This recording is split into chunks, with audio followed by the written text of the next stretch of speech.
Buen día, mi nombre es Luis Mesa y en el siguiente video explicaré los principios de la relatividad aunado a las ecuaciones y transformaciones de Lorentz. No sin mencionar que antes de plantear la teoría de la relatividad, en la física se emplea el electromagnetismo para el estudio de luz y efectos derivados del mismo, según comportamientos específicos. Sin embargo, entre mediados y finales del siglo XIX, se logró identificar o plantear que la física clásica tiende a fallar cuando se toman velocidades cercanas a la luz, teniendo como resultado la física moderna, que justamente abarcará temas como la relatividad, que a grandes rasgos en este video ayudará a explicar la dilatación del tiempo y dilatación de la longitud del objeto, dependiendo de la posición de un observador, el objeto en cuestión y si se encuentra un pasajero hipotético en el objeto en movimiento, tomando en cuenta que se utilizarán distintos marcos de referencia inercial y velocidades muy grandes. Ahora, antes de comenzar a profundizar en las transformadas de Lorentz, se contemplarán las siguientes definiciones para un mayor entendimiento durante el desarrollo del video. El primer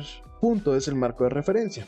Este es el punto de vista del observador, y se encuentra también el marco de referencia inercial, que este es un marco de referencia en el que el objeto permanece en reposo o se mueve en línea recta, a no ser que otra fuerza actúe sobre el mismo. Continuando, se toman los dos postulados de la teoría de la relatividad, que el primero establece que la observación de un fenómeno físico por más de un observador inercial debe resultar en un acuerdo entre los observadores sobre la naturaleza de la realidad.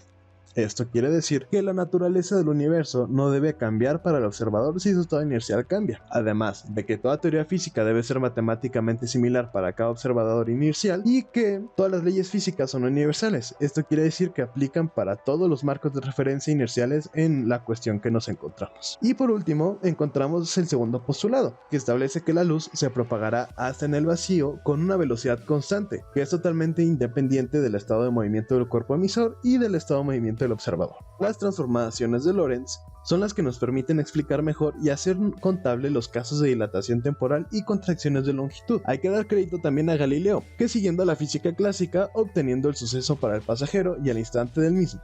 Sin embargo, al acercar las velocidades a la luz, se contradicen las leyes de la física y postulados necesarios para definir algo como la dilatación temporal. Comenzaremos con la dilatación del tiempo. Primero, analizaremos la siguiente figura para explicarla. Comenzando a describir la imagen, tomemos en cuenta que el pasajero se desplaza dentro de un vagón de tren a cierta velocidad y en el mismo se encuentran dos espejos perfectamente colocados, uno en el suelo del vagón y otro en el techo del mismo a una distancia específica. Ahora, podemos observar un pulso o rayo de luz que recorre la distancia entre los espejos reflejándose entre ellos. Primero, se debe realizar una medición de tiempo, la cual será 2 veces la distancia de los espejos sobre la velocidad de la luz, esta siendo el límite permisible para nuestros marcos de referencia inerciales, recordando que la velocidad del vagón en cuestión debe ser menor a la velocidad de la luz. Derivado del recorrido de la luz en la imagen, se puede obtener la distancia que recorre la luz con el uso del teorema de Pitágoras, culminando con la siguiente ecuación. Ahora, antes de continuar, hablemos del observador. Él también ve un desplazamiento de luz, y obviamente el desplazamiento del vagón. Lo que lo diferencia al pasajero es la posición y que no se encuentra en movimiento. Sin embargo, para el punto de vista de ambos, cada uno de ellos está en reposo según el caso de análisis. Se despejará el intervalo con la siguiente fórmula y podemos decir que tanto el pasajero como el observador ven el rayo de luz a su respectiva velocidad, que es el de la luz, pero derivado de las mismas ecuaciones y fórmulas, se concluye que el observador le tomará más tiempo ver concluir a la luz su recorrido, a diferencia del pasajero. Esto no es completamente acertado y por la misma razón se utiliza el factor de Lorentz, el cual nos ayuda a establecer la luz como un límite máximo de velocidad que no puede superar ningún observador. Derivado de esto, se logrará entender que tanto el pasajero como el observador pueden asumir que están en reposo. Y para los dos, este efecto, hablando del tiempo de recorrido específicamente, uno es más lento que el otro, pero para ambos es el mismo, concluyendo que el tiempo de recorrido cambia por las perspectivas de cada uno.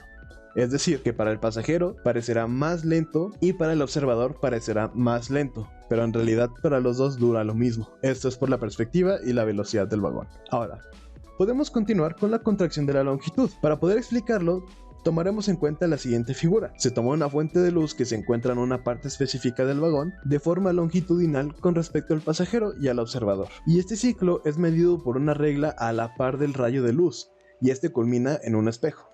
recordando que el vagón lleva una velocidad menor a la de la luz, y debido a que tanto el pasajero como el observador no coinciden con respecto a un intervalo de tiempo específico, se puede utilizar la siguiente fórmula, que es la longitud es igual a la longitud de la regla según el pasajero por la raíz cuadrada de 1 menos la velocidad del vagón al cuadrado sobre la velocidad de la luz al cuadrado, que también esto puede ser igual a la longitud inicial o según la perspectiva de nuestro. Así podemos concluir que el observador percibirá la longitud más corta de lo que la ve el pasajero. La contracción de la longitud derivada de las transformaciones de Lorentz permite establecer que, dependiendo de la velocidad del objeto, la longitud, la posición de visualización, hacen que el observador perciba una longitud más pequeña que la escala natural. Ahora, una vez que ya se entiende esto, podemos definir que los conocimientos de la relatividad permiten la resolución de casos hipotéticos necesarios para el estudio de caso, y así también contribuir a la evolución y desarrollo del área de la física, recordando que el coeficiente de Lorentz ayuda a establecer que los mismos no aplicarán en la vida cotidiana, sin embargo será posible